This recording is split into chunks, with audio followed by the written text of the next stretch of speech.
As pessoas que trabalham com perguntas abertas ganham mais dinheiro na vida do que as pessoas que trabalham com perguntas fechadas. Os vendedores que usam no dia a dia perguntas abertas ganham mais dinheiro e vendem muito mais do que os vendedores que trabalham com pergunta fechada.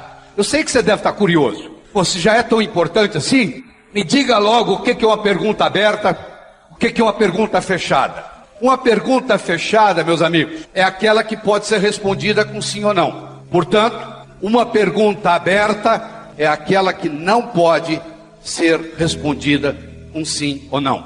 Imagine a seguinte situação: eu sou dono de uma loja, eu vendo móveis, eu vendo mobília, e eu tenho um pequeno showroom, e um cliente entra na minha loja, e eu tenho uma cadeira exposta nesse showroom, e en passant, o cliente faz o seguinte comentário: "Oh, que cadeira bonita que você tem aqui." E eu faço para ele a seguinte pergunta: se você adquirisse essa cadeira, você ia colocar na sua mesa de estar ou na sua mesa de jantar? Na sua sala de estar ou na sua sala de jantar? Ou na sua mesa de estar ou na sua sala de estar ou na sua mesa de jantar? Olha que interessante. Primeiro eu acabei de fazer uma pergunta aberta. Você não consegue responder essa pergunta com sim ou não. E olha o que acontece. Para você me responder essa pergunta, você tem que imaginar que você adquiriu a cadeira, que ela foi entregue na sua casa e que você agora está decidindo onde coloca. Com uma pergunta, eu tirei a cadeira daqui, você vê que ela não está aqui mais, ó, sumiu, foi para dentro da sua casa. Com uma pergunta, eu coloquei a cadeira dentro da sua casa. Você quer coisa mais poderosa do que essa? Eu fiz você comprar a cadeira uma vez, na sua mente. Quando o cara for assinar o cheque ou dar o número do cartão, ele primeiro tem que comprar aqui. Então eu já fiz ele comprar uma vez. Ele teve que se imaginar comprando a cadeira, levando a cadeira para casa e decidindo onde é que ele vai colocar. Deu para entender? Então o que eu recomendo para as equipes de venda? Na segunda-feira você se reúne e diz assim: vamos testar esse modelo do Lai Ribeiro? Vamos fazer o seguinte, vamos bolar 6 perguntas abertas para o nosso negócio? Vou dar um exemplo. Eu estou negociando com uma pessoa, diretor de recursos humanos, que está pensando em me contratar para uma consultoria na empresa. Eu estou almoçando com ela e eu faço para ela a seguinte pergunta: se você me contratasse como consultor, você ia querer relatórios quinzenais ou mensais? Eu acabei de fazer para ela uma pergunta aberta. Ela não pode me responder a pergunta com sim ou não. Olha que interessante. Ela agora tem que imaginar que me contratou e agora vai decidir como é que ela quer o relatório. Pronto, já faturei. Já fiz ela me contratar uma vez. Aí eu vou fazer ela contratar de novo. Aí não vai ter fechamento, é automático. Quando você faz o trabalho de vendas bem feito, não existe fechamento. Ele ocorre espontaneamente. Então é isso aqui, capitaliza nisso, ó. Junto com o seu pessoal e fala assim: nós vamos bolar 6 perguntas abertas. Vamos escolher quais são as 6 mais importantes. Um dá opinião, outro dá opinião, outro dá opinião, outro dá opinião. Agora nós vamos fazer o seguinte: você vai ter que falar essa pergunta aberta na frente do espelho várias vezes. Não isso não é besteira não, isso é importante. Por que você tem que falar várias vezes na frente do espelho? Para ela se tornar espontânea, para não parecer uma coisa programada. Até uma mentira contada várias vezes vira verdade, já percebeu? Você começar a contar a mesma mentira, muitas vezes acaba ficando verdade até para você. Você passa a acreditar. Depois de 10 vezes você passa a acreditar naquilo que você está falando. O verdadeiro mentiroso acredita naquilo que fala, sabia? Porque ele mente tantas vezes a mesma coisa que ele acaba acreditando. É uma lavagem cerebral. Se você se posiciona diante do espelho e você fala as perguntas várias vezes, o que acontece? Aquilo fica espontâneo. Agora você está pronto para usar. Nós vamos discutir o que eu chamo a mágica da influência. Como que você consegue influenciar uma outra pessoa e como que você consegue carregar com você 24 horas por dia o seu poder pessoal independente das circunstâncias. Se você continua fazendo o que você sempre fez, você vai continuar obtendo o que você sempre obteve. Se você quer ser alguma coisa diferente, você tem que fazer alguma coisa diferente. E se você quer aprender a influenciar mais as outras pessoas, você tem que chegar à consciência de que influência é você associar o sentimento de prazer ao seu produto, serviço, ideia ou talento. Como que você faz isto? Comunicando-se melhor. Como que você se comunica melhor? Eu vou mostrar para você essa tecnologia. Nós vamos começar pelos olhos. Os olhos são as janelas da alma. Você já escutou essa expressão? Os nossos olhos podem se movimentar em 9 posições diferentes. Você pode movimentar os olhos para cima, na horizontal e para baixo. Para cima, você pode movimentar os olhos para a esquerda, para o meio, para o centro ou para a direita. Na horizontal, para a esquerda, para o centro, para a direita. Para baixo, para a esquerda, para o centro, para a direita. 6 posições diferentes. Os olhos para cima, para a esquerda, para a direita. Os olhos na horizontal, para a esquerda, para a direita.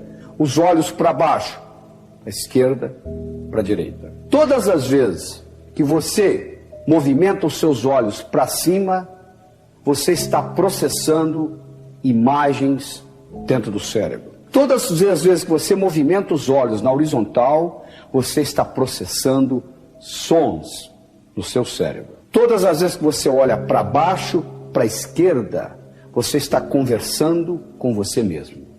E todas as vezes que você olha para baixo, para a direita, você está tendo sensações corporais e está tendo sentimentos. Por exemplo, você nunca viu ninguém deprimido olhando para cima. Se eu descrever para você alguém deprimido e lhe perguntar a posição dessa pessoa, você vai dizer, cabisbaixa. É impossível você ficar deprimido olhando para cima.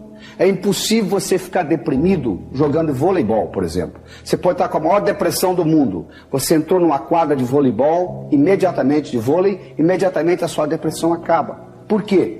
Neurofisiologicamente é impossível você se sentir deprimido olhando para cima. Por quê? Depressão você conversa com você mesmo e você se sente deprimido. O que tem essa movimentação dos olhos a ver com a comunicação? Tem a ver o seguinte: todo pensamento que você tem, seja ele qual for, ele pode ser desmembrado em 3 componentes. Um componente visual, um componente auditivo e um componente sinestésico. Ou você, vamos supor o seguinte, você começa a recordar um evento agradável que ocorreu na sua infância.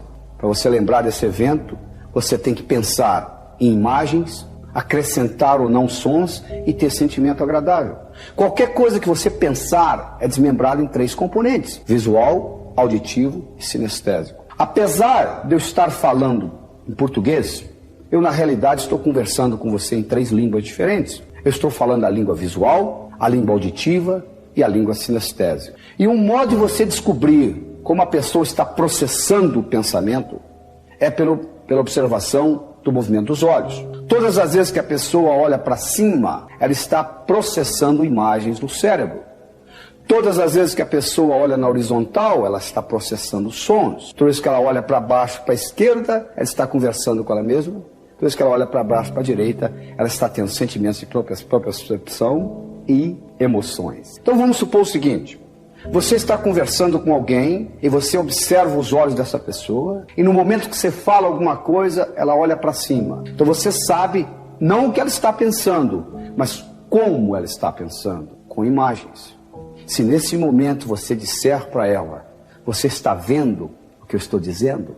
A palavra vendo encontra o canal visual aberto e você vai se comunicar melhor com essa pessoa. Você passa a ser mais inteligente interpessoalmente. Se você está prestando atenção na pessoa falando e ela simplesmente diz o seguinte, ela não só diz, ela movimenta os olhos para baixo, para a direita, e você então diz, como que você se sente com relação ao que eu estou dizendo? A palavra sente encontra o canal sinestésico aberto. Então essa pessoa vai se sentir mais à vontade conversando com você.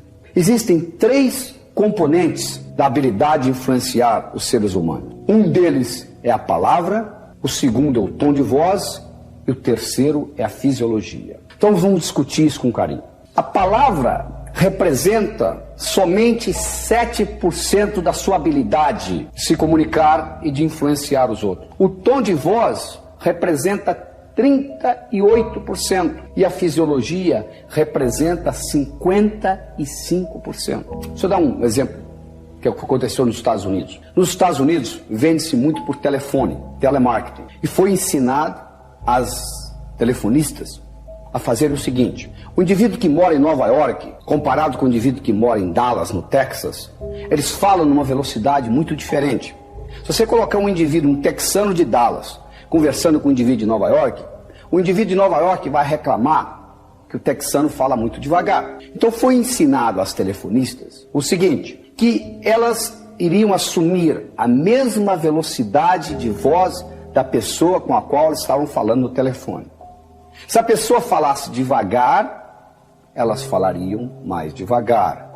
Se a pessoa falasse depressa, elas falariam mais depressa. Isto sozinho aumentou, para esta companhia onde foi testado esse esquema, aumentou 30% em vendas, mostrando o impacto não só do que você diz, mas como você diz. Muito mais importante do que o que você diz é como você diz.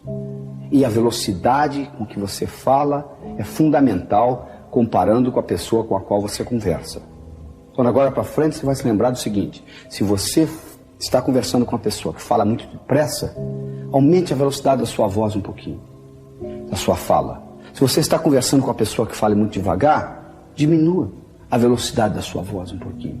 E só aí você está aumentando a sua capacidade de influenciar em pelo menos 25% a 30%. O terceiro componente é a fisiologia. Representa 55% do poder de se comunicar. O que é a fisiologia? A fisiologia é o modo como você coloca o seu corpo em comparação com o corpo do outro. Por exemplo, se eu chego no escritório para conversar com alguém e esta pessoa está, vamos supor, com os braços cruzados ou com as pernas cruzadas, e se eu assumir o que nós chamamos uma imagem espelho desta pessoa, ou seja, colocar o meu corpo, a minha fisiologia, mais ou menos do mesmo jeito da outra pessoa, vai haver uma sintonia a nível inconsciente entre o meu cérebro e o cérebro dessa pessoa.